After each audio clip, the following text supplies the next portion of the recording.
So I gotta be honest, gents, I was very hesitant to make this video, partly because I found the subject matter a bit embarrassing, and second, I didn't really think I had a problem. But somehow the other day, I ended up going down the rabbit hole watching a video on dopamine and pornography. This led to another video about various levels of addiction, how people fall into it. Initially, it starts off as a coping mechanism, basically a distraction that people turn to when they are stressed out. Now, the problem arises when that coping mechanism starts to negatively affect their day-to-day life. So instead of doing the work you need to, you run off to a pleasurable escape. So I'm watching these videos, taking notes, and then it hits me. I have fallen into this trap. Now, gents, I'm not going to go into the details. You're smart enough to figure it out. And I would never say that I was addicted, but I have used it as a coping mechanism. Now, I know a lot of you guys have gone through worse, but the reason I'm sharing this with you is because I feel the way I address the problem is a bit unique. In fact, you could say it's a bit old school. In fact, like 2,000 years old school. You see, a weird thing about me, and yes, I know there are a lot of them, but no, seriously, I've been studying philosophy since I was like 12 years old.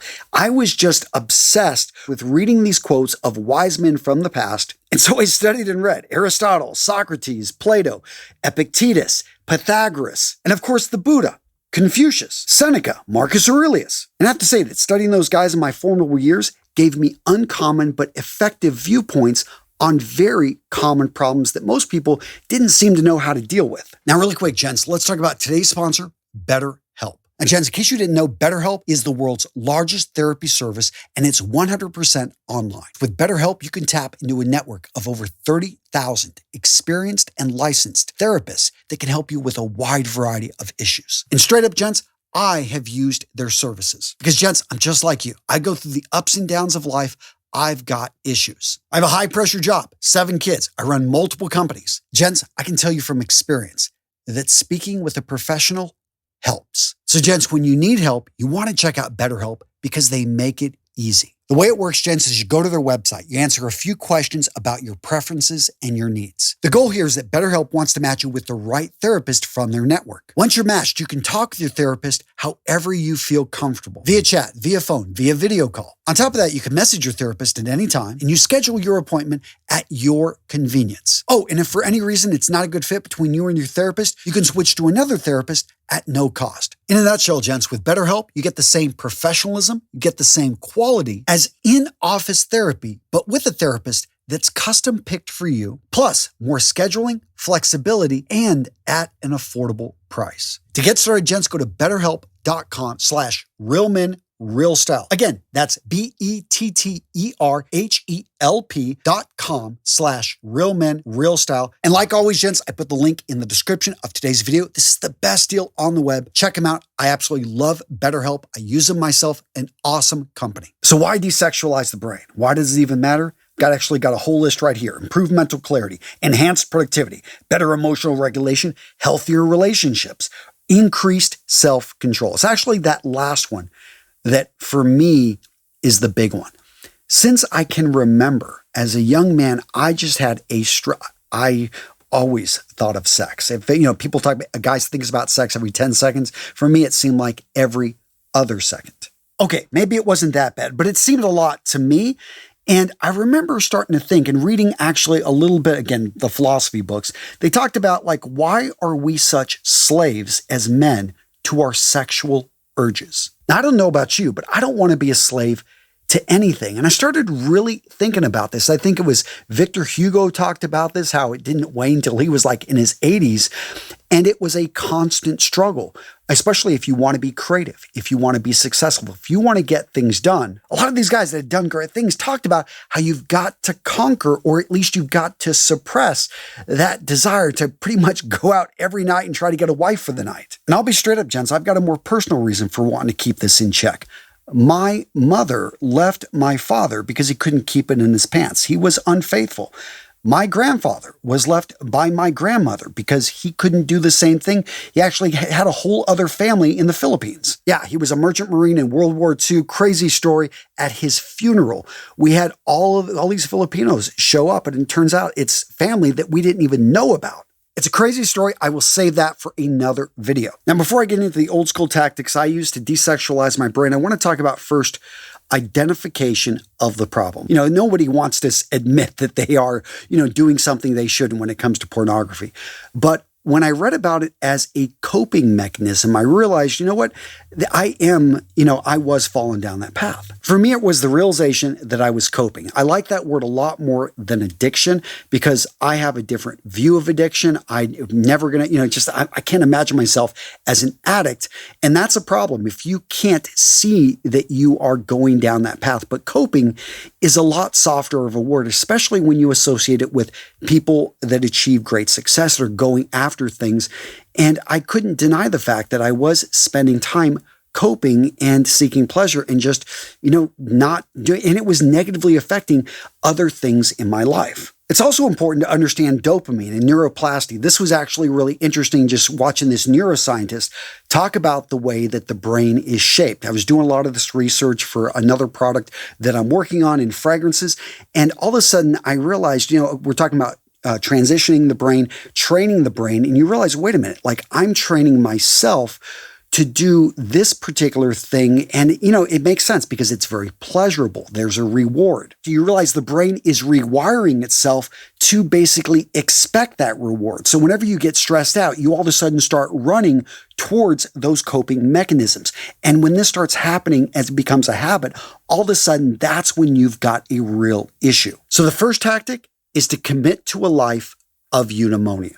Now, I feel like most people, you probably don't even know what that word means. So let me give you basically the opposite. Commit to a life of hedonism. Now, most of us understand what that is. That is a pursuit of immediate pleasures. And it's not a controversial philosophy. In fact, if you look at modern society, it seems like they're often saying, go and do everything. You can have it all. Pursue your bliss. Go after your happiness. But any serious student of history knows that that is folly because you can't have everything. And if you pursue happiness, you're pursuing a shadow because happiness is the byproduct of satisfaction. And satisfaction, as you guys know, comes from a life of putting in effort, of hard work, where the reward is actually the journey, not the destination that you get to. So eudaimonia is a pursuit of a life of virtue. In particular, the pursuit of arete, virtue, moral excellence, rational activity, the fulfillment of potential, social and community engagement, and long-term perspective. If all that flew by you, I apologize. My point is this. I felt at an early age, I committed to a life of excellence. I believe that I am here for a bigger purpose. And being a slave to a sexualized brain that can't control itself, that is not me. All right, so I realized my actions were not in alignment with how I view myself and who I want to be, so I needed to make change. Who did I look to? Let's go to Homer's Odyssey. In particular, let's look at how Ulysses dealt with the sirens. This is known as the Ulysses Pact. Basically, he wanted to hear the sirens. He knew temptation would be too much. So he set up systems so that he could make it through. What did he do? All of his sailors, he had them put wax in their ears, and they went right by the sirens. They didn't hear them, and they didn't jump off the boats to their death. Ulysses, on the other hand, he didn't put anything in his ears, but he was tied to the mast of the ship. And despite all his screams and yelling, they knew that they had to keep going to get through that danger zone. Basically, he set things up so he could go through temptation untouched. So what actions did I take to leverage the Ulysses contract? First up, I set working hours. I was going to be home and I take my daughters to ballet at 3:30 in the afternoon. I'm usually in the office by 8. I just don't have time now to mess around. What was happening is I was staying in the office later, and let's just say that things that happened after 4 or 5 p.m. at night, probably, I didn't need to be in the office at that time. I also set it up so I've got other people coming in my office, an assistant, my wife. I actually have other family members that are coming in and now doing work at set hours. And guess what? Just because I know people are going to be around, when you're alone, you can get away with things. When you've got a group of people in your place, you're not doing anything stupid. I know guys that have set up website bloggers, that have accountability partners, whatever it takes, find a way to have a contract set so that you cannot fall to temptation. Next up, we've got discipline and routine. This one actually goes back to Pythagoras, and anyone that knows me knows I was in the military. My point is the times in my life in which I have been incredibly busy. Every moment is scheduled. Guess what? I'm not falling into temptation because I don't have any idle time. So I realized, okay, I need to be scheduling each of my days, they need to have a purpose. Tuesdays are meeting days. Pretty much every minute is accounted for. Mondays are internal planning days. In fact, I try to get out of the office. I oftentimes go to Starbucks or I travel to a coffee shop and I just simply sit and think and plan for the week. Wednesdays and Thursdays are filming days. In addition, I've got other people coming here in the office so that, just people are around. But again, I've got set times in which I need to get things done. If you grew up Christian, you probably heard idle hands are the devil's workshop. Now, I don't know if I would 100% agree with that, but I do know that if you are busy, if you got everything planned out, you can schedule things that you are so busy that you don't have time for a coping mechanism. Memento Mori, remember death. We're going to give that one to Seneca. But it is, a lot of people think that's a bit morbid. Most people don't even like to think about death. But if you think about, hey, this is my last day on earth, do you want to spend it? Yeah, choking the chicken. Come on. I think that there are so many, if you realized how little time we have. And again, you need that reminder. I've actually put up some posters as well around the office, these constant reminders of how little time we have. And how about, just make some phone calls, call up some friends you haven't talked to. In fact, we can attribute that one to Plato. He talked about surrounding yourself with like-minded people and community. And that doesn't have to be a physical community. It can be an online community. I've created groups over on School and other platforms. But when you've got like-minded people around you, they actually kind of hold you accountable. There are different levels to this, but it's really powerful when you surround yourself with the right people. All of a sudden, again, you're staying busy, your mind is going, and you're not thinking about the whole, you're not falling into the over-sexualization trap. All right, so I mentioned the Buddha and meditation. Now, this story is probably going to get me in trouble, but when I was a young lieutenant in Pensacola, there was this belief that somehow there are going to be women everywhere, and there weren't. So I'm like, well, where are the girls at? They're all back in college. So I went and took some classes at the University of West Florida.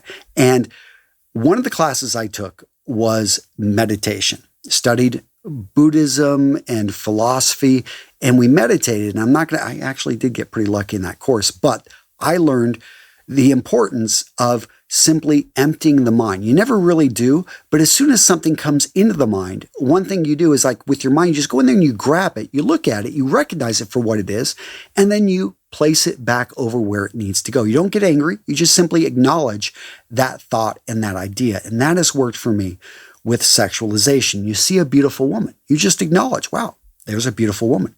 I saw her. She's very attractive. I would love to meet and talk with her and maybe do other things. But let's keep moving because I've got other places to be and other things. So I think that instead of trying to deny it, instead of trying to repress these thoughts, just recognize them for what they are.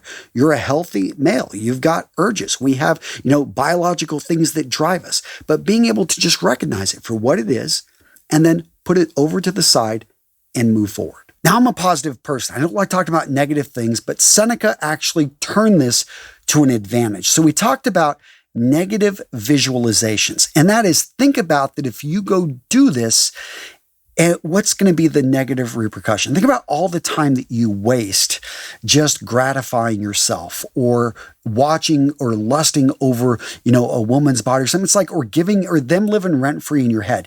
And you realize all that time that you could be pursuing your goals, going after your dreams. You can't do anything about the past, but you can do something about today. So don't waste any time. Don't focus in on your goals, what you want to accomplish. And switch into something positive, let's talk about Epicurus.